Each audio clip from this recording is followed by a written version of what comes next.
We've mentioned social media. I couldn't help but, it's not obviously similar to some of this controversy surrounding Facebook and Twitter and everything else. But once again, what's one of the things that we're talking about is maybe misinformation and pump and dumps, and it's occurring on social media again. I'm wondering whether it's part of the same problem, the type of regulation that we finally need to consider. And like I said, we should always have a light touch with regulation, but you're seeing the way things can get started. Again, this is different. Maybe it's Reddit, maybe it's not Facebook, but you're seeing the same situation. At this point, it's not about an election. It's not about an insurrection, but there are interesting things happening that seem to be spawned to some extent, or at least blown out of proportion by social media again. Adina. Well, I do think, though, that as we look at these new technologies that are there available to everyone, including investors, I think it's also important for regulators to understand that, manipulation is manipulation, whether it's happening through a new technology medium or it's happening through traditional mail. So I think it's just a matter of making sure that we understand what the behavior is, what's underpinning the behavior, and working appropriately with the regulators to manage the situation, regardless of the technology that they're using.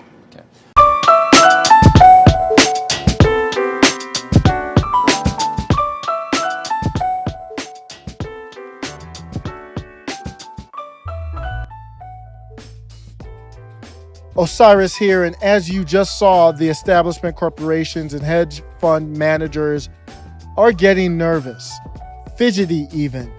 I'm stuck in the middle between elation and jubilation watching this. Whether you're into trading stocks or not, you need to listen to this. I will tell you why everyone involved on the retail side, meaning the common person trading stock, is stuck in the middle, and that's where the power lies. I'm 43 years old, and this is the craziest 12 to 15 month period ever in my lifetime, and it's not even close. We just had January 6th happen, which was surreal. Then we have impeachment. We have a new president, and yet something more crazy, more impactful has happened. We are in the middle of Occupy 2.0.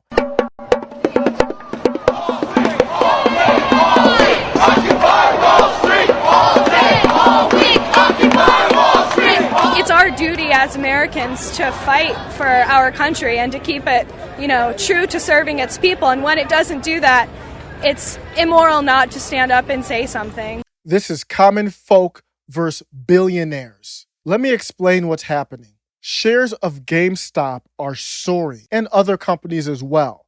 But let's look at GameStop. I quote from a CNBC article, GameStop's nearly vertical surge over the past week has come as retail traders, many of whom have documented their moves on the social media site Reddit, have piled into the stock and call options. The spike in share price has helped to create a stock squeeze, where shorts and option dealers are forced to buy shares of a rising stock to cover their positions, resulting in a feedback loop that drives the stock even higher. So I'm not going to get into the details of stock stuff too much. I just want to give you the general understanding. These billionaire, multi-billionaire hedge fund companies, they trade in millions and millions of shares of companies. What they do at times, you can do a typical investment where you buy stock into a company and you hope that that stock increases over time. You can also place bets against a stock, meaning you expect the stock to tank or lower in value. So I'm not going to get into the details of the mechanics of how that works, but these hedge fund companies have bet big on GameStop, which makes sense. It's a brick and mortar store. They're just like Blockbuster. They've never made an adjustment. For those who don't know, GameStop is a store where you can buy and sell used games and new games and video game consoles. All that stuff is being done online. It's been done online for years, so we've seen this coming. So what's happening is these billionaire companies are betting on the stock to tank. So what they do is they buy positions, assuming that the stock is going to go down. When the stock goes down, they make money. They go on TV, They spread knowledge. This stock is going to tank.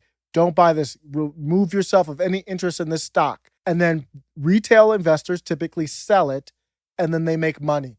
It's almost like printing money. It's that easy. And what we're seeing right now is a rebellion. It's a strike back. This is attacking back against that. So on Reddit is what it assumes. I haven't been on Reddit myself, but what they're saying is on Reddit, they're like, you know what? Let's not let them win this time. Pump the stock. So buy the stock. Now, stock manipulation is illegal, so you better watch out what you're doing. But that's what's happening. So these companies bet on GameStop to go down.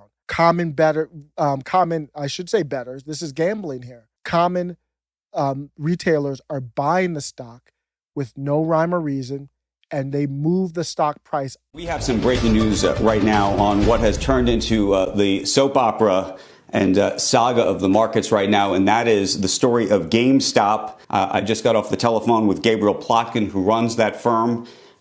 They've taken a rather huge loss. I do not have the full number on what that loss looked like.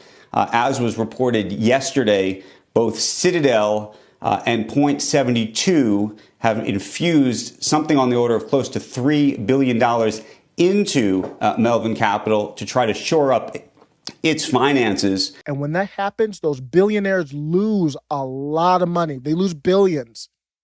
So they have to buy back in to cover themselves and hope that the stock keeps going up so it balances out. And that just makes the stock go up, up, up, up. I've seen reports that someone has literally turned $50,000 into tens of millions. Again, I do not recommend any of this. I am not a financial advisor. I recommend long-term investing. This is short-term stuff for the most part. So with that out the way, what's the takeaway? These hedge fund companies, these billionaires have done nothing but play games with the market and make money off of common people's losses and poor decisions in the stock market. That's what they do. And now the tables turned. See, Occupy Wall Street, when it first started, it was a powerful movement, but nothing really tangible came out of it. Nothing changed. The things that people were occupying Wall Street, they never really got to Wall Street, but they were out there in New York. What they were out there unified for against these billionaires making money off of the backs of people, common people, none of that changed. It never hit them in the pocketbook. Joe Biden is looking into this. They have stopped trading on some of these stocks. Here's a list of stocks, including Tootsie Roll, that it looks like online social media memeing are saying, hey, let's buy these stocks and pump them up. So there are going to be some repercussions to this. Let me show you AMC, the movie theater chain. It's being shorted by Citadel. Wall Street Bets is going to take down one of the biggest hedge firms in the country. They're trying to close those options, betting on it to go lower because it's going up right now and they're losing money. There's reports that these hedge fund companies might want bailouts. They're losing so much money. This is Occupy Wall Street 2.0, but better. And the message that's being sent is, we are tired of you playing games on us. We are tired of different rules for you than different rules for us. Now, in the end, I have to say the establishment usually always wins. But this is a strong message. And the takeaway that we need to have when Occupy Wall Street started, a lot of people don't realize this. It was an apolitical, bipartisan, stuck in the middle movement. It was not associated with the left. A lot of people think Occupy Wall Street was associated with the left. It was not at all. You had people on the left, you had people on the right. It was a class movement. I think I mentioned this the other day, that comic about Occupy Wall Street. Yeah. It's a fat cat, rich guy in his room, and then there's a bunch of people outside with Occupy signs, and then he's on the phone laughing, saying, introduce them to identity politics. And that's it. And then all of a sudden they're fighting each other. And that's they're trying to maintain that the class system that they have in place. Make the poor people fight each other, and they don't got to fight us. That's what the crazy thing about Occupy. Divide and conquer. Yep. Occupy was everybody versus the 1%. Yeah. And then all of a sudden, the millionaire, black woman is now oppressed and the homeless white man is the oppressor. So People on the left, people on the right, libertarians, Green Party, everybody was out there. People who didn't even care about politics, because that's how it started. But then it got manipulated. Media reports of racial inequality and political angles. And then it did get co-opted by identity politics and the left. And then it fell apart. So what's the lesson here? People are missing the boat on this again. This message against the establishment is done again in an apolitical, bipartisan way. This movement that started on Reddit is what it appears and turned into a viral movement. It's Republicans, it's libertarians, it's Democrats, it's white, black, Asian, it's every background. It has nothing at this moment to do with politics. And that's why it's so powerful. That's why people are shook. That's what gets people worried.